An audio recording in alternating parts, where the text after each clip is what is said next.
Bonjour à tous. Notre consommation excessive de sucre se révèle dangereuse pour notre santé. Alors ça amène des addictions, du diabète, de l'obésité, des maladies cardiovasculaires. On est tellement addict aux produits transformés sucrés qu'on oublie en fait qu'il existe de nombreuses alternatives naturelles. Alors aujourd'hui, on va faire un petit tour d'horizon des sucrants naturels et en cadeau, je vous offre les recettes de confiture et de compotes toutes simples, saines, délicieuses, sans sucre ajouté, sans cuisson, tout ça à la fin de cette courte vidéo. On se retrouve juste après cette petite intro.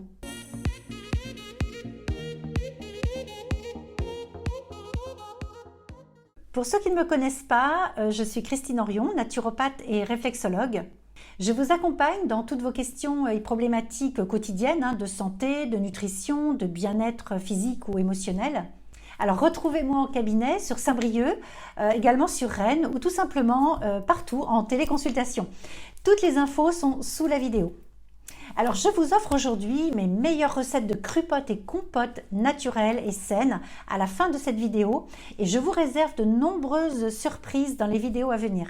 Pour ne rien manquer, c'est gratuit. Cliquez sur s'abonner, activez la petite cloche jaune pour être informé en avant-première.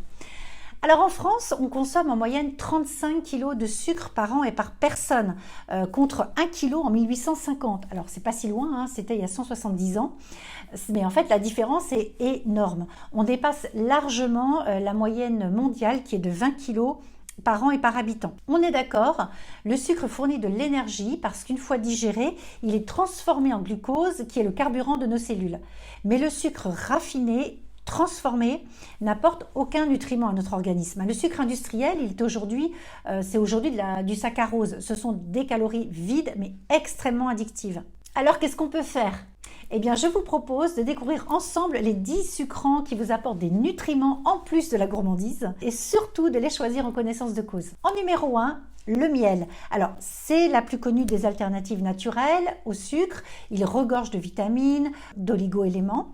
En fait, il a des propriétés qui vont être antibactériennes, antiseptiques et assainissantes. Il est bien moins calorique que le sucre et il a un pouvoir sucrant supérieur. Donc selon les miels, l'indice glycémique varie de 55 à 70, donc c'est une bonne alternative. Alors justement, petit rappel sur l'indice glycémique, qu'est-ce que c'est ? En fait, c'est un critère de classement des aliments qui sont basés sur leur effet justement sur la glycémie dans les 2 heures suivant leur ingestion. Il se mesure sur une échelle de 0 à 100, sachant que le glucose pur, qui est l'aliment de référence, lui est à 100. Alors l'indice glycémique est dit bas s'il est inférieur à 50, modéré ou moyen entre 55 et 70 et fort s'il est supérieur à 70. Alors c'est un indice qui est bien connu des diabétiques, mais en fait qui devrait être suivi par nous tous parce que une alimentation à indice glycémique bas, c'est une bonne solution pour notre santé. En 2, le sirop d'agave ou le nectar d'agave. Alors ce sirop est extrait de la sève d'un cactus mexicain. Son atout majeur, c'est justement d'avoir un pouvoir sucrant et un goût neutre. Comme ça, on peut l'utiliser dans plein de recettes. Il passe partout. Il est naturellement riche en fer. Donc le fer, ça contribue au transport de l'oxygène dans le sang notamment, en potassium qui aide au bon fonctionnement des neurones et des muscles, mais aussi en calcium et en magnésium. En fait, par sa texture, il va ressembler beaucoup au miel et il est surtout intéressant parce que son indice glycémique est en fait très bas. Il équivaut à 15. Et cerise sur le gâteau, il est très peu calorique. Mais il a un problème et son problème, c'est que pour le produire, la sève est chauffée entre 120 et 140 degrés pendant environ 36 heures pour transformer le liquide en sirop et aussi pour développer son goût très sucré. Si vous souhaitez malgré tout l'utiliser, il faut diviser par 2 les volumes de sucre demandés dans vos recettes. En 3, le sirop d'érable. Alors lui, il est issu de la sève d'érable. Ce produit nous embarque pour le Canada, c'est très sympa. Il fournit de nombreux minéraux essentiels comme le potassium, le calcium, le manganèse ou le magnésium.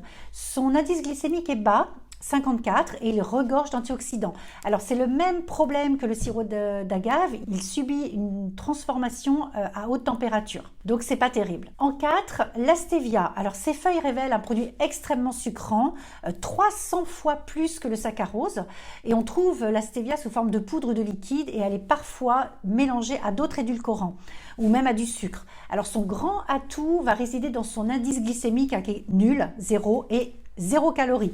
Alors ça semble merveilleux comme ça, mais en fait je ne le conseille surtout pas. On ne le trouve pas sous sa forme naturelle, mais sous forme de stévioside, qui est un composé chimique utilisé en masse en agroalimentaire pour des produits de régime ou allégés et qui restent des produits transformés, voire ultra transformés, et qui pour moi n'orientent pas les personnes vers les bonnes habitudes alimentaires pour une bonne santé. En 5, le sirop de riz, ou aussi appelé sirop de malt de riz. Alors c'est le même principe que le sirop de riz brun, qui est un mélange de riz et d'orge. En fait, tous ces produits sont obtenus à partir de la fermentation de riz brun. Le sirop de riz, il est riche en vitamines, en minéraux et notamment en potassium et en magnésium. C'est une excellente source d'énergie grâce aux différents sucres qu'il délivre de manière différée dans le sang. En fait, il évite les pics glycémiques. Il est donc particulièrement adapté aux personnes diabétiques. Et après ouverture, il se conserve au frigo jusqu'à la date indiquée sur le contenant. Il est 2 fois plus sucrant que le miel. Mais son problème, il a un indice glycémique très élevé à 100. Donc on oublie. En 6e, le xylitol. Alors le xylitol, c'est issu de la sève de bouleau ou des rafles de maïs, des coques de noix de coco, des coques de graines ou d'amandes. Le xylitol, c'est un édulcorant avec un indice glycémique extrêmement bas et sans calories. Il réduirait même les risques de caries en détruisant les bactéries qui attaquent l'émail des dents. Sauf que son procédé de fabrication, par hydrolyse acide des matières premières dans des conditions extrêmes de température et de pression pour transformer chimiquement les déxyloses en xylitol, ils font perdre tout intérêt nutritionnel et on retombe dans les problèmes des produits transformés que notre organisme ne sait pas intrinsèquement digérer. En 7, le sucre de coco bio.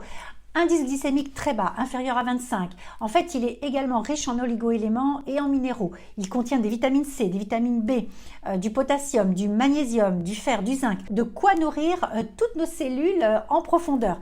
Il est également riche en antioxydants, ce qui en fait un allié nutritionnel incontournable. Sa texture rappelle un peu la cassonade, mais avec une saveur légèrement caramélisée qui séduira en fait tous les gourmands.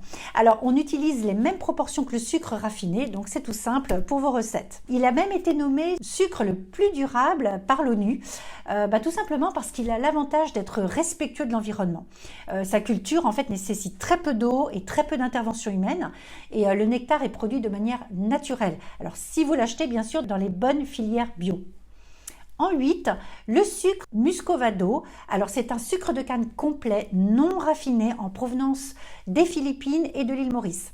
Il est de couleur brun foncé avec une forte teneur en mélasse naturelle, ce qui lui procure un goût prononcé. Pour le fabriquer, en fait, le jus extrait de la canne à sucre, qui est appelé vezou, est chauffé délicatement pour préserver tous les nutriments. Et lorsque tout le liquide est évaporé, le résidu est séché et broyé. Il ne subit aucun raffinage et son indice glycémique est de 70 comme le sucre.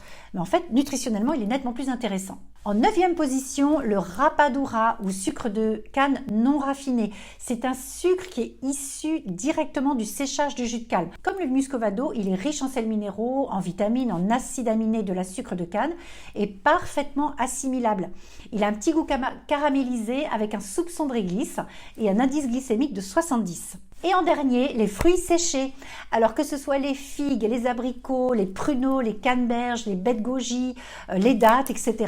Ce sont tous des sucrants naturels exceptionnels que votre corps saura digérer simplement et qui vous apporteront tous les bienfaits nutritionnels de grande qualité. Attention, on est bien d'accord seulement si vous les prenez en bio, naturel. En grande surface, ils viennent de filières industrielles où ces fruits sont souvent traités avec des pesticides, lavés avec des produits chimiques, séchés à haute température et en plus pour qu'ils aient de belles couleurs, on les recouvre d'une fine couche de sucre industriel pour qu'ils aient justement une belle couleur et une belle brillance. Alors ne tombez pas dans le piège et préférez-les bio, bruts, séchés à basse température pour qu'ils gardent tous leurs nutriments et qu'ils vous apportent tous leurs bienfaits. Alors pour résumer, on s'aperçoit que la nature, elle n'a pas vraiment prévu pour nous de sucre dans notre quotidien, si ce n'est les fruits ou du miel quand on arrive à se battre avec un nid d'abeilles pour les récupérer. Autant vous dire que ça devait être très occasionnel. Et aujourd'hui, pour avoir des confitures toutes simples, saines et sans cuisson, je vous offre mes 3 façons de procéder. La première, c'est avec plusieurs fruits, dont un qui crée l'onctuosité, comme la banane par exemple. Alors pour ceux qui n'aiment pas la banane, vous pouvez tout à fait le remplacer par de la mangue. Chacun fera avec ses fruits préférés et selon ses goûts. Mais pour l'exemple, je vous partage mes préférés. Alors vous prenez une pomme, une poire, une banane, plus un petit morceau de betterave, j'allais oublier. Vous les coupez en petits morceaux. Vous mettez tout ça dans un mixeur, vous mixez et ça vous fait tout de suite une compote délicieuse, onctueuse et riche en nutriments. Cette compote est hyper onctueuse et délicieuse, vraiment. Les mélanges qui peuvent marcher également, c'est une orange, une banane, une pomme. Ou alors, on peut mettre 2 kiwis, une poire, une banane. Voilà, après, c'est au gré de vos envies, faites vos essais. En deux, vous pouvez prendre 100 g de fruits frais de votre choix, comme des fruits rouges par exemple, des fraises ou des myrtilles. C'est la saison en ce moment. Vous mettez 2 ou 3 figues séchées, vous mixez le tout au blender et vous obtenez une délicieuse confiture faite en 2 minutes et à déguster tout de suite. Vous pouvez également mettre des pêches avec des abricots secs, des myrtilles avec des pruneaux, des pommes avec des raisins secs. En fait, voilà, ça ce sont mes idées, mais tout est permis pour avoir une bonne onctuosité et absorber l'eau des fruits frais. Il faut absolument rajouter des fruits séchés. En 3, mixez 100 g de fruits frais de votre choix avec 1 cuillère à soupe ou 2 cuillères à soupe de graines de chia. Vous mixez le tout et vous laissez prendre une demi-heure pour que les graines de chia gonflent. Si vous n'aimez pas cette sensation de petits grains, vous pouvez remixer une fois que ça a bien gonflé.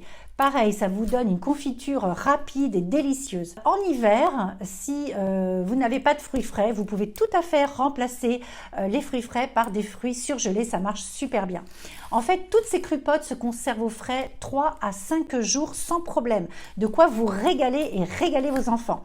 Soyez innovants, testez et surtout si vous avez d'autres méthodes et d'autres recettes gourmandes, naturelles, saines à nous partager, notez-les en commentaire sous la vidéo pour qu'on puisse s'enrichir ensemble. Je vais vous proposer d'autres vidéos cet été. Pour les découvrir, eh bien, je vous invite à vous abonner gratuitement à ma chaîne. Cliquez sur le petit pouce si cette vidéo vous a plu et je vous dis à très vite.